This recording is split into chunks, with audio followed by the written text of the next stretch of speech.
معانا عروسة جميلة من اسماعيلية. أنا عايزاكي تقولي مواصفاتك وشريك عمرك عزاه ازاي بإذن ونشوف الله. الدنيا ايه. قولي أنا من غير اسم. من غير اسم. 38 سنة. تمام. مؤهل متوسط. تمام. والدي ووالدتي متوفيين. عايزة واحد يكون أعزب أو مطلق. تمام. بدون أولاد. عايزاه يكون يتقي الله، معاه دخل ثابت. لو في شقة ماشي، مفيش مشاكل. لو مثلا أرزاقي مثلا وكده مشاكل أرزاقي مفيش أي مشاكل لواحد أرزاقي. احنا طبعا هنا في موضوع التيسير، يعني هنا استاذتنا عايزه تيسر على اولاد الناس اللي بيقولوا ان مفيش واحده بتيسر. هي عايزه واحد يتقي الله فيها، حتى لو شغلانته على قده بس يتقي الله فيها، ويكون واحد ابن حلال يقدر يفتح بيت وراجل يعتمد عليه ويكون سند ليها في حياتها.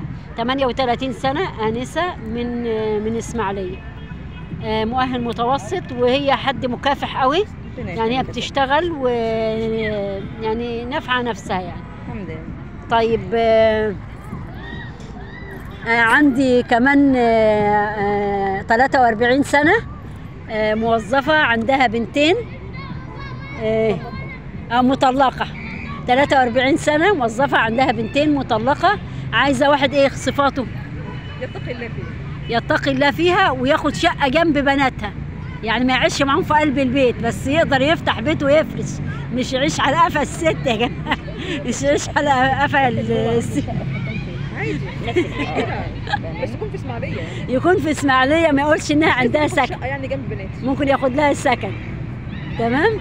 يعني بس في ناس على فكره، يعني انا اسفه في كلمه قفا دي يا جماعه، اتاسف قوي، يعني في واحده بتقبل ان يكون عندها سكن، واحد يشاركها في السكن بس يدفع العفش مناصفة. مش معقول هي هتجيب العفش ده كله وهو واحد يجي يعيش يدفع الإيجار فقط لا غير، لا طبعا لازم يدفع العفش مناصفة. يعني مثلا العريس بيجيب أوضة نوم، أوضة أنتريه مثلا، سخان، شاشة، يدفع المصاريف دي في البيت معاها، وإن كان إيجار بيدفع ومصاريف البيت.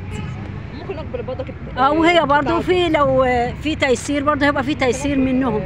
تقبل التعدد.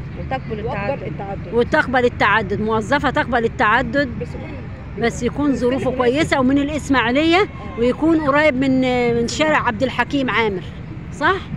لا ماشي. المهم يعني عشان ما بتبقاش بعيدة عن بنتك. أهم حاجة تبقى بإسماعيلية. ماشي يا غالية. ومعانا عروسة من أبو سلطان، معاها بنتين، حتة عسل، حتة مانجا اسماعيلاوي، معاها بنتين، تقبل تعدد، ممكن يعيش معاكي في الشقة.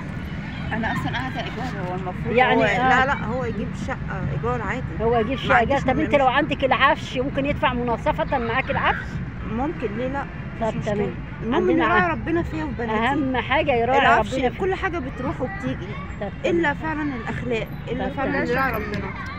كلها شكليات. طيب شكليات مش طب احنا نعمل بس مباشر شوية كده.